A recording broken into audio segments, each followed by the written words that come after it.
I've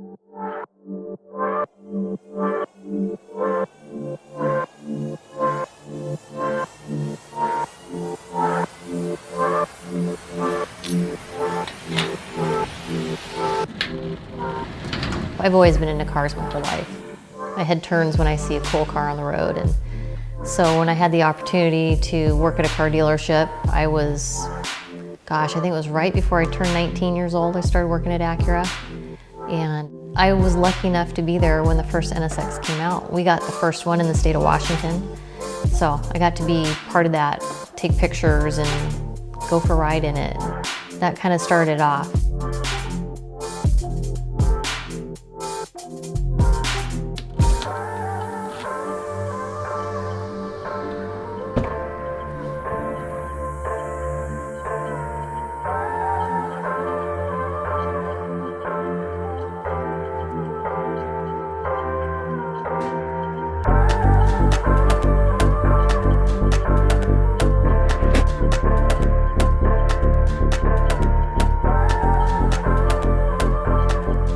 I have a 1998 Acura NSX. My license plate, it is NSX SEA, so it's kind of NSX and Seattle because I was born and raised in Seattle, but you run it together, it's NSexy because I think she's a sexy bitch because I lust after it when I see it. It's beautiful.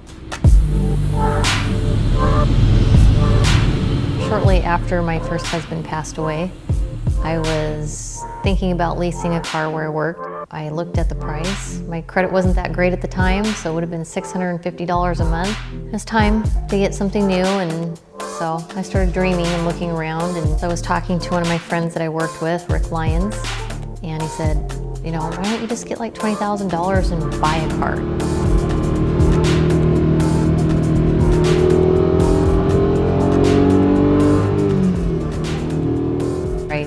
Bought the car and had no place to park it. I'm like, what was I thinking? Kind of putting the cart before the horse.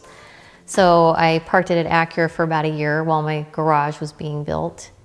And one of our technicians was pulling a car into the warehouse and backed into it and kind of put a crack in the front bumper around the passenger side headlight and turn signal area and scuffed it up. And he came into my office white as a ghost. And I'm thinking maybe somebody in his family died. And I said, what's wrong? And he's like, I hit your car. Let's go look.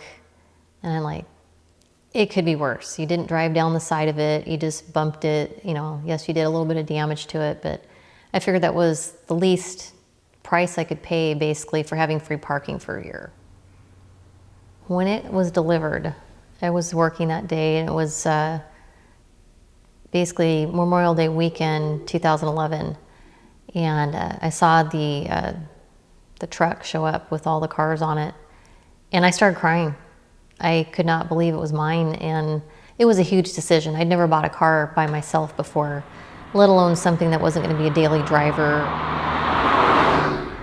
I think it should be taken care of, but I think it should be driven. It's not so rare that it shouldn't be driven.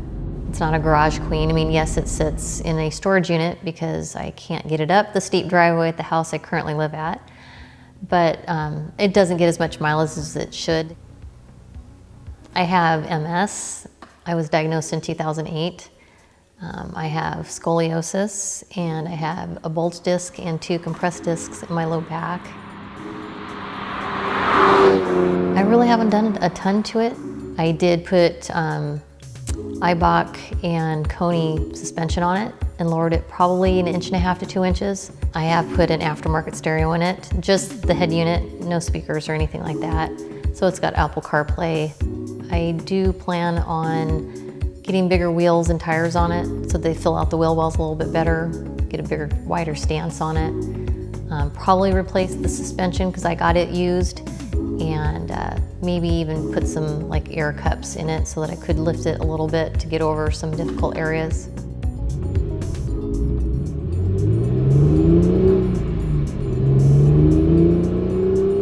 I think people think they're so unattainable, but when you think about the price of cars now, mine's not that much more expensive.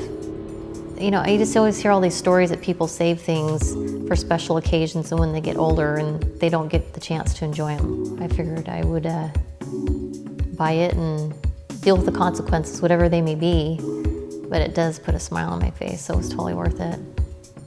I figured, you know, life's short. I waited 20 years, it's time, so I did.